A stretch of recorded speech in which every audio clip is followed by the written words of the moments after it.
Salut, toi qui écoutes. Ici Estrella, l'étoile toujours pour te servir et t'accompagner dans de nouvelles aventures.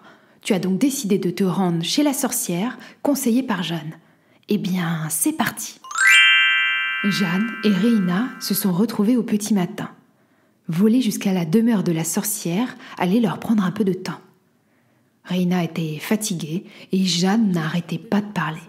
C'est ce qu'elle faisait lorsqu'elle était stressée. Mais il n'y avait pas qu'elle. La responsable des reines de traîneau était aussi un peu anxieuse à l'idée d'aller rencontrer une parfaite inconnue qui se présentait sous le terme de sorcière et qui, l'espérait-elle, allait permettre de remettre tout dans le droit chemin pour Noël.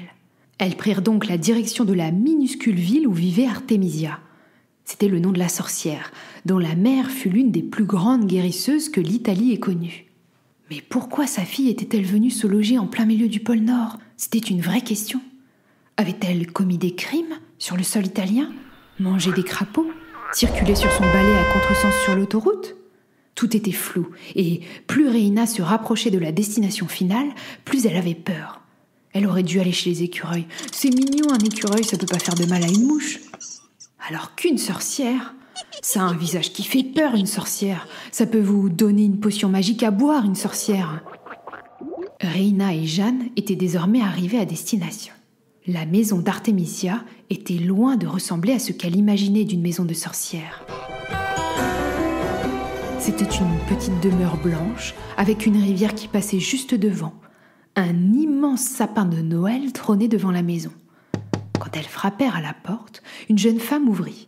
Elle était souriante, sans pustule sur le nez ou cheveux en bataille. Ce devait être, sans aucun doute, l'assistante de la sorcière. Elle était peut-être même sous le coup d'un sortilège et ne devait pas se rendre compte de la personne pour qui elle travaillait. « Je vous laisse vous asseoir sur un canapé ?» Les deux visiteuses, se sentant tout à leur aise, s'installèrent dans le confortable sofa. L'atmosphère était si douce dans la pièce. Un feu de cheminée permettait de donner à l'endroit une température idéale qui serait très certainement rafraîchie quand la sorcière arriverait. C'est ça souvent que l'on voit dans les dessins animés et les films.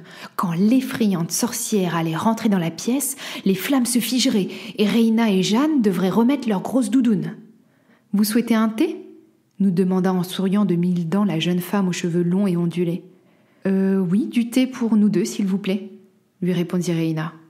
Alors que l'assistante de la sorcière avait quitté la pièce, Reina glissa à Jeanne. « J'espère que l'on va pas l'attendre trop longtemps qu'elle arrive quand même, cette Artemisia, hein. On a des cadeaux à livrer, nous. » Une minute plus tard, la jeune femme s'assit sur une chaise en face des deux autres, après avoir déposé un immense plateau sur la table basse qui, hormis les tasses de thé brûlantes, était recouverte de muffins, scones, panettone et autres gaufres. Reina tendit la main puis se ravisa. Et si la sorcière était terrée dans la cuisine et qu'elle tentait de les empoisonner ?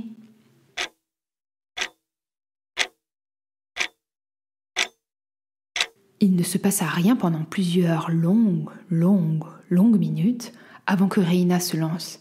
« Est-ce que Madame Artemisia va bientôt se joindre à nous ?» Un immense sourire s'afficha sur la figure de l'assistante de la sorcière. « Ah, enfin ! Je me demandais quand vous alliez poser la question. »« C'est moi, Artemisia. Je suis la sorcière. » Reina et Jeanne furent estomaquées. Leurs mâchoires en tombèrent presque par terre. « Vous êtes Artemisia, mais vous... pas de pustule, vous ressemblez pas à une sorcière. » « Ah, mais je sais pas si cela peut vous rassurer, mais vous ne ressemblez pas non plus à la responsable internationale des reines de traîneau. Enfin, je veux dire, à quoi doit ressembler une responsable internationale des reines de traîneau ? Y a-t-il un portrait type pour obtenir le poste ? Parce que si vous pensiez que vous alliez vous retrouver face à une femme âgée aux cheveux hirsutes avec une verrue sur le nez, je suis vraiment désolée de vous décevoir. C'est moi, Artemisia. Vous voulez mes diplômes et mes papiers d'identité pour vous prouver que je suis bien la meilleure sorcière du pôle Nord ? Reina eut juste le courage de tourner la tête de gauche à droite. Elle se sentait honteuse. Elle qui avait passé un savon à Slow ce matin à cause de ses préjugés sur Serena et les filles, qui ne couraient pas vite, voilà qu'elle-même, elle en avait abusé. Sachez, mesdames, que les sorcières ont été diabolisées par l'histoire. Et vous savez pourquoi ? Parce que nous savions, parce que nous étions intelligentes, parce que nous soignions, parce que nous guérissions. Nous faisions peur par notre pouvoir, notre niveau d'instruction, mais surtout de pratique. Et c'est bien pour cela que vous êtes venu, non ? Pour m'en savoir ? Toujours en silence, ce fut Jeanne, cette fois, qui bougea sa tête de haut en bas. Écoutez, je vais jouer carte sur table. Je suis ravie que vous soyez venu me voir aujourd'hui. Ça fait des années que je propose cette poudre magique au Père Noël, mais il me dit qu'à cause de celle-ci, la fabrique des jouets ne fonctionnera plus. La dernière fois, on a eu un long débat, où j'ai tenté de lui expliquer que, poudre de sorcière ou pas, un jour ou l'autre, l'usine allait être déplacée dans un autre pays où les artisans coûteront moins cher. La poudre de sorcière, c'est l'avenir de la fabrique des jouets. Nous pourrions travailler ensemble, que je vous transmette mes recettes, que nous pourrons même améliorer, la décliner en plusieurs parfums, plusieurs gammes. Mais bon, je m'égare. Revenons à Noël. Ce n'est que mon humble avis, mais franchement, que ce soit André qui ait gardé la tablette numérique contenant la liste des cadeaux à distribuer pour se lire l'ensemble de la collection du Petit Ours Brun, je trouve que c'est un manque de professionnalisme terrible. Reina était sidérée. Comment était-il possible qu'Artemisia soit au courant ? Après avoir terminé sa phrase, la sorcière s'était levée et était allée décrocher une boule de Noël du petit sapin illuminé, exposée dans un coin de la pièce. Elle la déposa dans les mains de Jeanne et sortit un tube transparent de l'une de ses poches qui contenait une poudre blanche très fine. On aurait dit de la neige. Elle en mit une pincée sur la boule de Noël et cette dernière se transforma instantanément en un oreiller.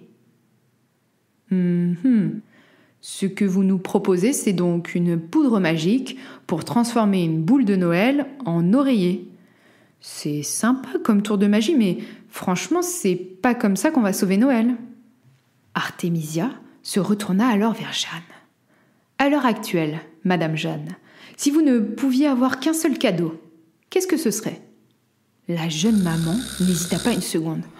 Oh là là, si je pouvais avoir une nuit de sommeil ininterrompu... Elle avait les yeux qui brillaient en disant cela.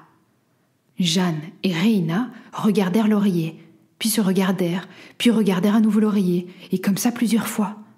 Elles venaient de comprendre. Mais vous êtes génial, incroyable, mais quelle invention ! La sorcière expliqua davantage le fonctionnement de sa poudre. En effet, parsemée sur n'importe quelle boule de Noël, celle que l'on trouve dans les sapins, chez nous, permettra à la personne qui prend ensuite cette même boule de Noël dans les mains de la transformer en le cadeau le plus merveilleux qu'il pourrait exister pour cette personne. Et ce qui est encore plus magique, c'est que vous pouvez juste parsemer cette poudre au-dessus d'une ville et elle ira directement se poser sur les boules de Noël de tous les appartements et maisons de cette même ville. J'ai même fait une fournée spéciale en tenant compte du désir écologique de Grinette et de la non-violence d'Ophélie. Aucune des boules de Noël ne se transformera en pistolet ou en matière plastique. Incroyable, non ? Reina, Jeanne et Artemisia s'échangèrent une accolade pour sceller leur pacte, et les deux dernières repartirent avec plusieurs tonnes de poudre magique avec elles.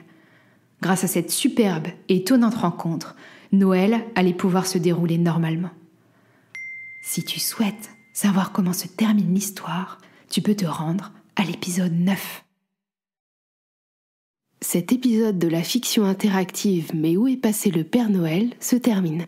Je m'appelle Marie Bongard et je te remercie d'avoir passé ces quelques minutes avec Estrella, Reina et les autres. Si cette histoire t'a plu, n'hésite pas à laisser 5 étoiles et un commentaire. Ce sera un peu mon cadeau de Noël.